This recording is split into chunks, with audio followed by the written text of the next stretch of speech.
Bonjour à tout le monde, nouvelle vidéo électrocodeur. Aujourd'hui, on va utiliser un récepteur infrarouge avec notre ESP32.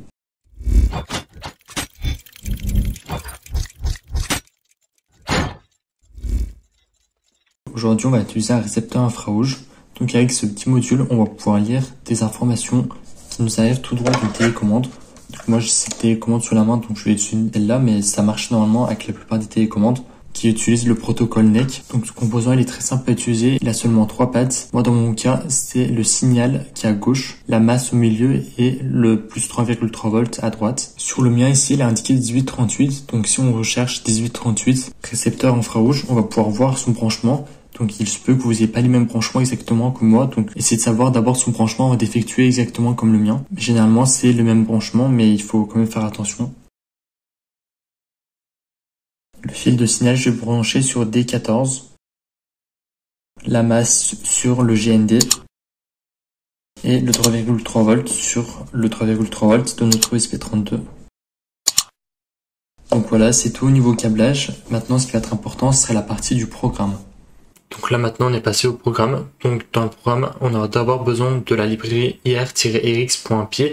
Donc je vais mettre le lien vers le site dans lequel j'ai récupéré cette librairie-là. Faire comme moi ici, copier la librairie, ensuite faire fichier, enregistrer sous appareil MicroPython, sous le nom de ir-rx.py, on fait OK.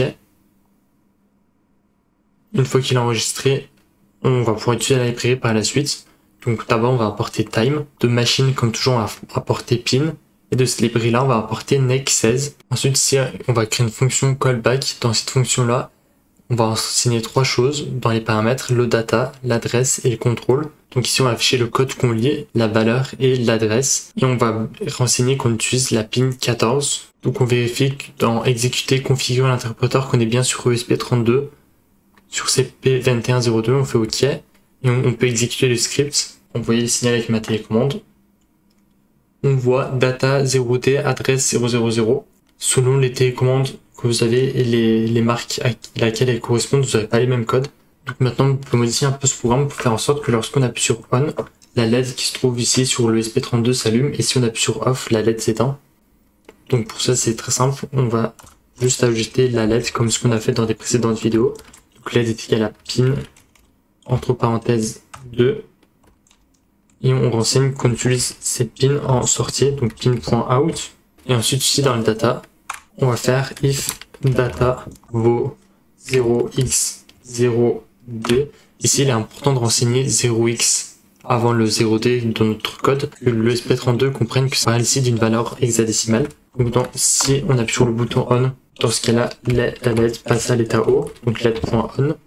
Et si on appuie sur le bouton 0x1f, donc le bouton off, dans ce cas là la LED s'éteint. Bien sûr, vous pourrez remplacer ces valeurs par vos propres valeurs que vous avez sur votre télécommande. Si on veut par la suite, au lieu d'allumer une LED, on peut allumer bien sûr autre chose. C'est pas un souci.